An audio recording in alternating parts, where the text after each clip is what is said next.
নমস্কার বন্ধুরা, আজ আমি দেখাবো ম্যাঙ্গো আইসক্রিম। প্রথমে বড় সাইজের আম নিয়েছি একটা, দুই দিকটা আমি কেটে নিয়ে আমি চামচের সাহায্যে আমি মিক্সিং জারে দিয়ে দিলাম, পুরোটা তুলে নিয়ে।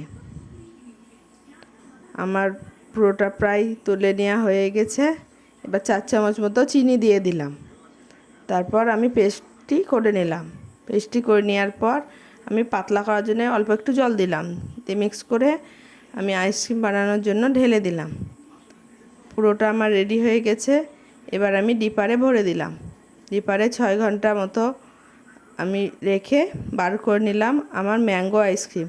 খুব ভালো লাগবে আপনাদের সবাইকে। এই গরমে আপনারা এই ম্যাঙ্গো আইসক্রিমটা খেতে পারেন, অসম্ভব সুন্দর হয়েছে। আপনারা বাড়িতে বানিয়ে খান, খুব ভালো লাগবে। ধন্যবাদ।